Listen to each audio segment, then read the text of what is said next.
Listen, I think the Ethereum merge is a really big story, right? It has been. I mean, when I first bought Ethereum, way back in 2015, they were talking about this move from proof of work to proof of stake, and it's finally here, and that gives energy to the space. It's going to reduce the supply of Ethereum that's sold every day dramatically. It's going to reduce the inflation rate.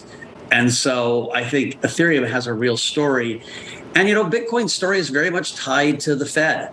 Yes. Welcome back, everybody, to Altcoin Daily. My name's Austin. We're in the middle of a big week for cryptocurrency for a few different reasons. Like Mike Novogratz just said, the crypto market is very narrative-driven, and we got two big events this week. The Go Early Testnet is merging tomorrow. This is the dress rehearsal for Ethereum, with the actual merge happening in September, as well as the new CPI numbers, the US inflation report coming out tomorrow as well, which will be a big indicator on what the Fed does next in their meeting in September. Like always, check the timestamps down below. I also have an update for you on the US Treasury banning Tornado Cash, the topic of our video yesterday. I have an update for you today. But let's jump in, starting with the market mover, Bitcoin. And looking at the schedule of releases for the Consumer Price Index, we can see that we should be getting the data tomorrow. What does this mean for you and me as Bitcoin investors? The dollar edged lower on Tuesday, with market participants in sort of a wait-and-see mode ahead of key inflation figures that could shed more light on how aggressive the Federal Reserve might be in its expected interest rate hike in September. And what are we expecting? Well, we're hoping that inflation starts to go lower from all these past rate hikes. Traders are widely expecting Wednesday's U.S. Consumer Price Index report to show that decades-high inflationary pressures eased in July, following back-to-back 75-point rate hikes by the Fed in June and July aimed at combating soaring prices. So the Fed's actions in these last several months have been very reactionary, i.e. delayed, as they raise rates after inflation has clearly already happened. We're hoping those rate hikes have made some sort of a dent by now. But just looking at employment data by itself, which is different than CPI, data on Friday showed that U.S. employers hired far more workers than expected last month, with wages still rising at a strong clip. So with employment still showing strength, despite raising rates, that could indicate another mammoth rate hike by the Fed in September, no matter what the CPI is. So if you hold Bitcoin, tomorrow will be a big day. And the minute we get this information, I will make a video, I will keep you updated. But moving forward, Ethereum has a big day tomorrow as well. Go Early Testnet merging tomorrow. And whether this goes well or not, and I believe it should, but whether it does or doesn't, that's what the testnet is all about. Find the bugs, do the experiments, and prep for the mainnet happening next month. Now, in the wider Ethereum ecosystem, meaning the dApps, the ecosystem built on top, we have news. Someone is trolling Celebs by sending ETH from Tornado Cash. So we broke this story yesterday, gave you the overview of why the US is banning this Ethereum privacy tool. Watch this video if you haven't already. But just as a quick reminder on what Tornado Cash is and why the USA banned it, the US Treasury Department's OFAC office sanctioned Tornado Cash on Monday, prohibiting any US persons and entities from interacting or transacting with the privacy tool. And that means every US person, including anybody on US soil, as well as American citizens abroad. You are now banned. So what is Tornado Cash? Tornado Cash is a mixer, a protocol designed to pool funds in an effort to obfuscate the origin of any given transaction. So it's used for privacy. And US officials alleged that a significant amount of the funds flowing through the mixer were tied to criminal activities such as North Korea's proceeds from hacking various crypto exchanges and services.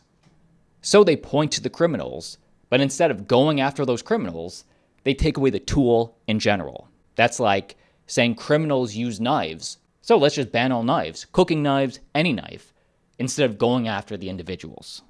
And Ethereum co-founder Vitalik pointed out he was using Tornado Cash for good, or in his mind good, just for privacy in general. Ethereum co-founder says he used blacklisted Tornado Cash in the past to donate to Ukraine. So this was used by many different types of people. But anyway, the news today is this, that even though this is now blacklisted, an anonymous user sent a slew of Tornado Cash transactions to high-profile celebrity Ethereum addresses on Tuesday in what appears to be a troll, now implicating them in a potential regulatory mess. So impacted wallets include those controlled by Coinbase CEO Brian Armstrong, TV host Jimmy Fallon, clothing brand Puma, and a wallet setup for donations to Ukraine. Also, prominent crypto figures like Beeple and more mainstream celebrities like Dave Chappelle are also receiving ETH from this now banned protocol.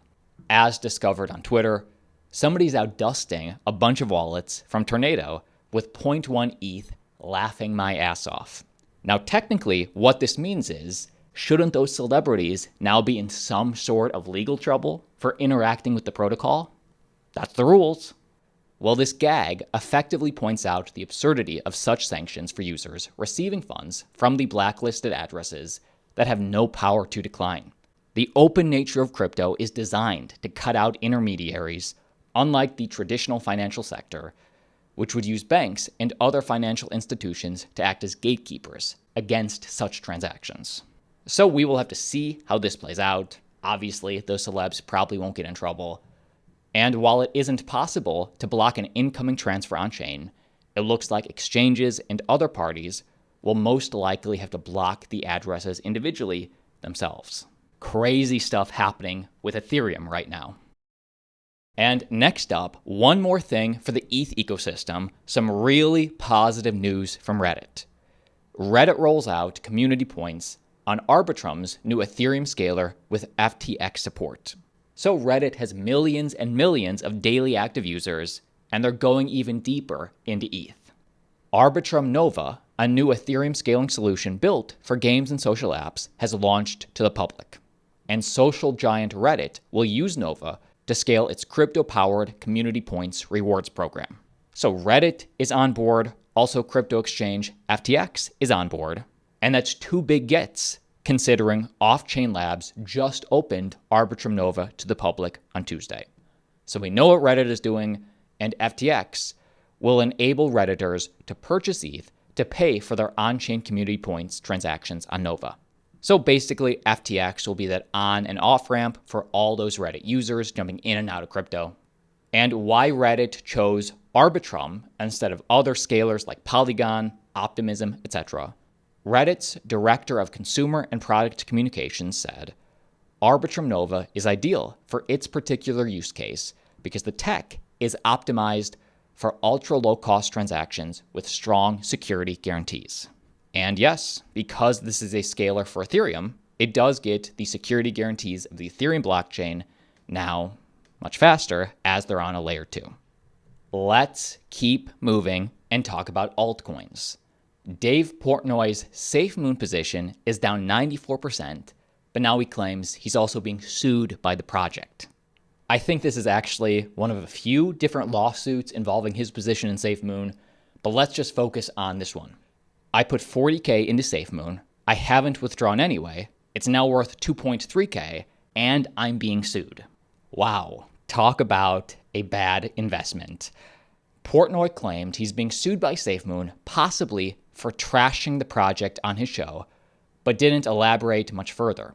In a separate tweet, Portnoy shared a screenshot of Safemoon's sales manager expressing displeasure with the Barstool Sports frontman for giving the company a bad look and unfair representation.